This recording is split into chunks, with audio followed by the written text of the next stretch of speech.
Stranger Things is back, this time in animated form.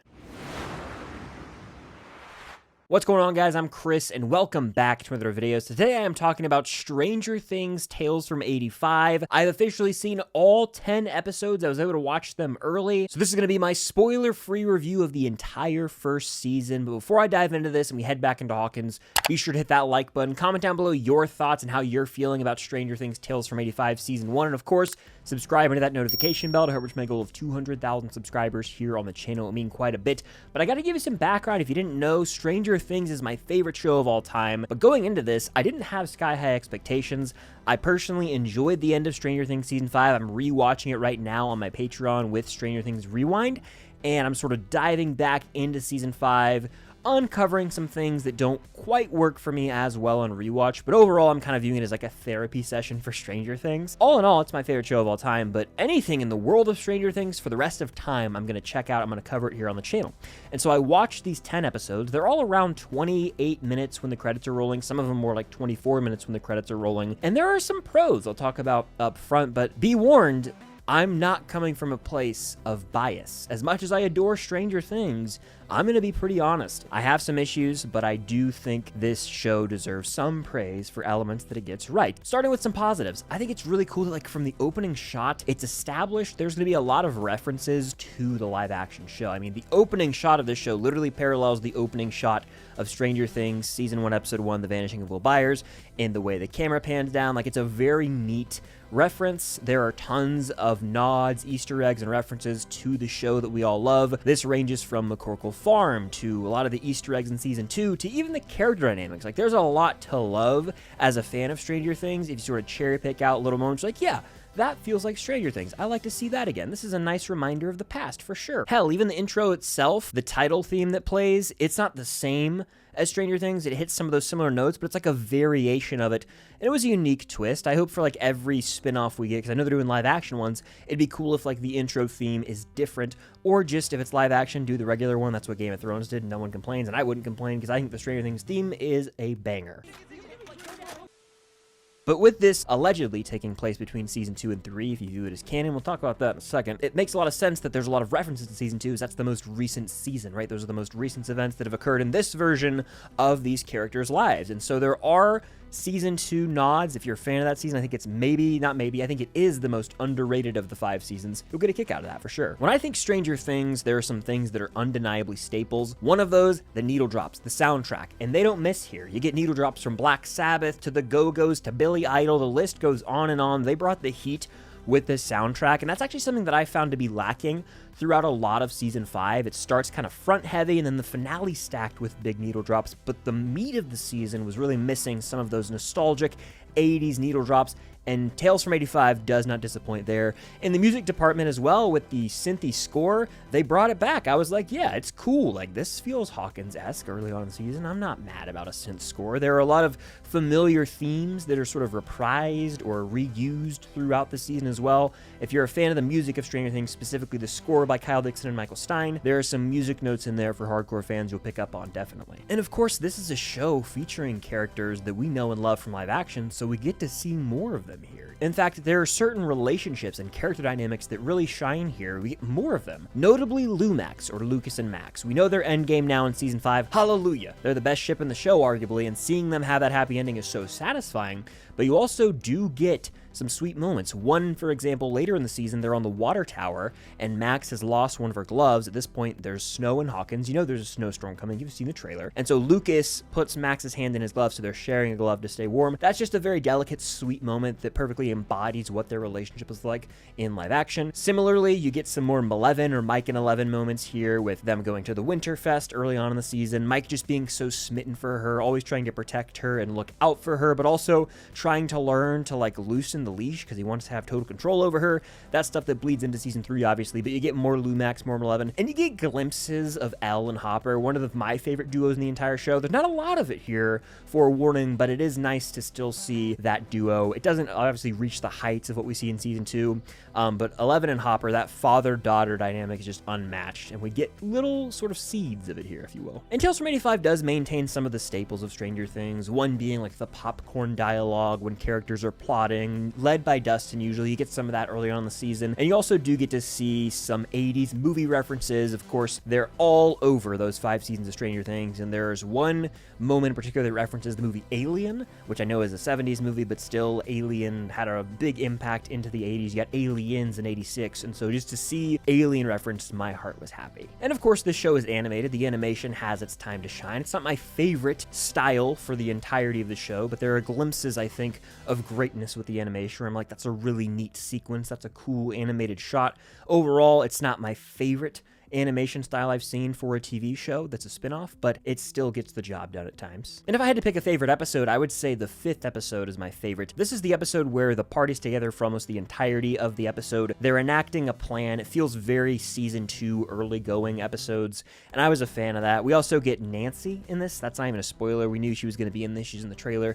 And seeing the inclusion of one of the older teens for more than just a little cameo was nice because their absence was felt. Jonathan, Steve, and Nancy are barely in this season. Sure, they all have like a quick moment or a scene, but they're not really in this for all that much. This show really focuses on the kids. The adults barely have any screen time. I don't even think Joyce is in this from what I remember. Maybe a brief moment, but I don't remember seeing her. If she is, let me know. And Jonathan's there briefly, but you don't really get anyone but the kids. The focus is on them. That kind of transitions into some of my more mixed bag or cons, which I have a good amount of. I gotta be honest here. Like, I wanted to love this show. I know a lot of you guys might love it, but I'm coming from a place of honesty. I'm never going to lie when I sit down and talk about something, even if it is from the world of Stranger Things. I dump your ass. Right out of the gate, it's made clear this show is targeted to a young audience. It is super kiddie, and that is felt throughout the entire show. To me, Stranger Things, the live action show, is a show that grows thematically. It gets more mature and intense as the seasons get further and further. In season 4, there's like a full-on horror villain with Vecna and people's limbs being snapped. Season 5, you get some of that violence as well, and thematically it gets more and more intense. The scale gets larger, and so I think it's an interesting choice for the first project post season 5 to be directed at young children. That was just an interesting turn for me. I can't think of any other franchise in existence where a big show ends its run and the first thing they do is make a children's spin-off show. I can't imagine Game of Thrones doing that. I can't imagine The Walking Dead doing that. It genuinely baffles my mind that this was the first step for Stranger Things post season 5. But a couple examples just from the first episode that I wrote down because I wanted to make sure that I referenced this. Dustin Henderson is a character who's kind of a loudmouth. He says whatever comes to his mind. The first time we see him in season 1 when they're playing D&D together, he's literally like deep shit. Like they're saying cuss words. They're just kids being kids, very Stand By Me. And they always curse, they always talk like teenagers actually would, and this version, again, between season 2 and 3, is a very sanitized, clean version of Dustin, but also all the kids. Dustin's riding his bike and he's like, oh crud, what the heck? There's a moment where Hopper, Chief Jim Hopper, is eating a donut and he gets some jelly on his shirt, and instead of saying shit, he goes, shirt. It's like, this is very out of character. It's little things like that that add up to me though, and are noticeable. That might sound extremely nitpicky, but over the course of an entire season, not hearing one shit, I challenge you to go watch all 5 seasons and count how many times they say shit. It was a game me and my fiance played on our rewatch before season 5. It's crazy. So even something as simple as the language these characters use between each other makes it feel a little watered down. In fact, overall, I think these are watered down versions of the characters. They're very sterile, targeted to the young kid audience, but when the show Stranger Things isn't targeted to young kids, you're automatically losing your audience. I don't understand that decision.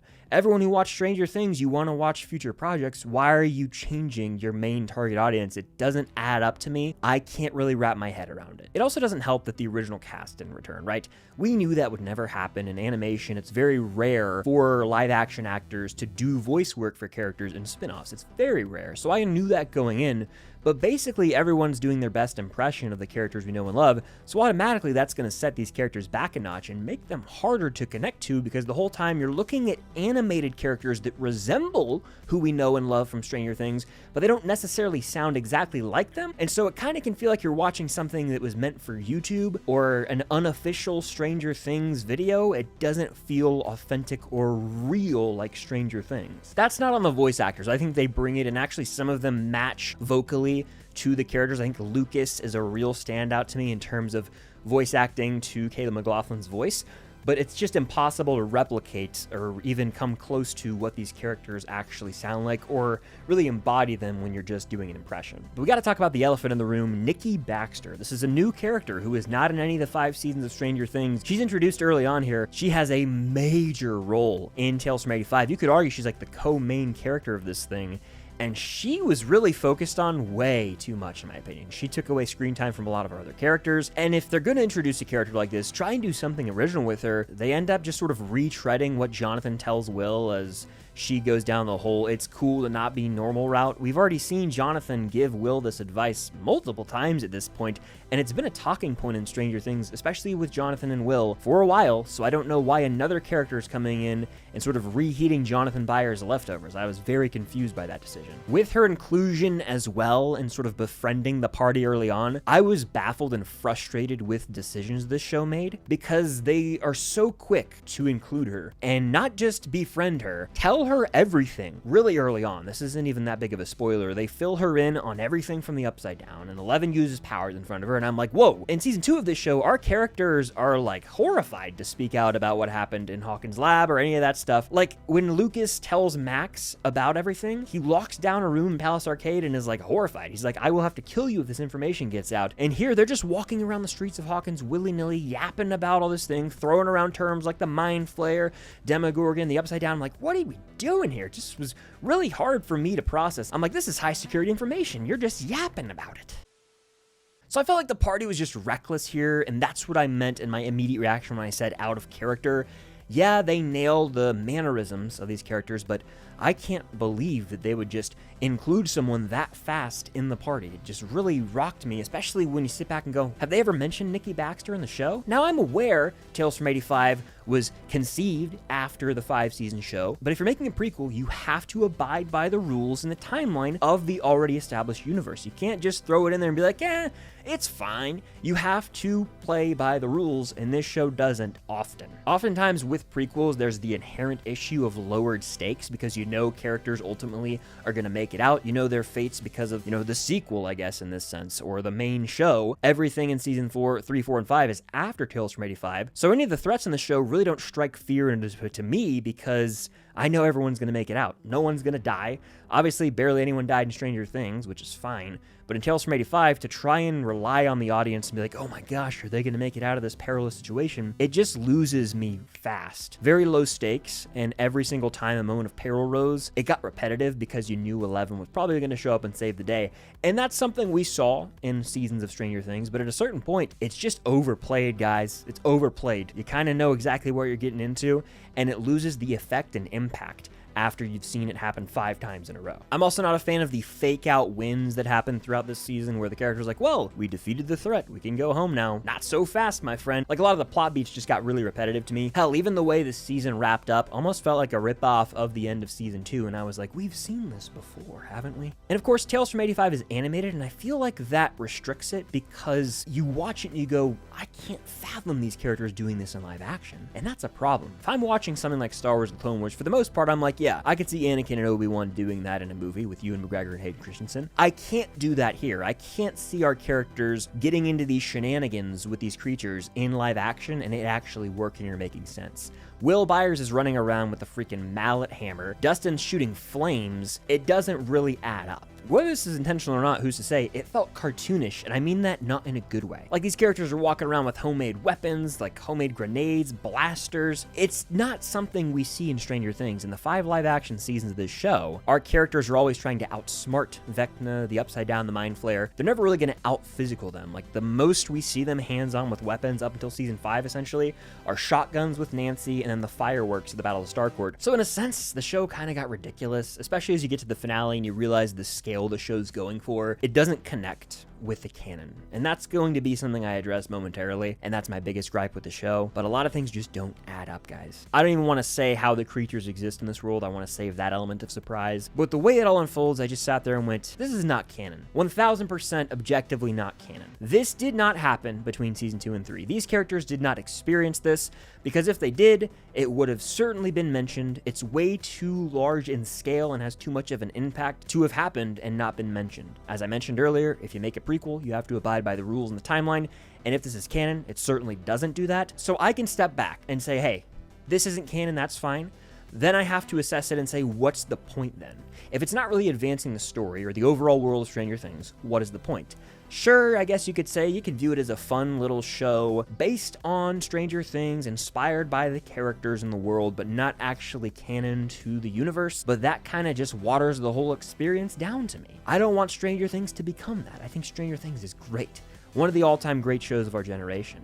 Have your opinions on the ending, sure, mine are mixed the more time goes by, to be honest with you, but I still think it landed the plane with character moments in the very end, and that's what mattered most about that finale to me. But we shouldn't be living in a world where the first thing post-season 5 is an animated show targeted for 10-year-olds. I just don't get it. I don't get it. After seeing where things end up in the finale, it just makes zero sense to the canon.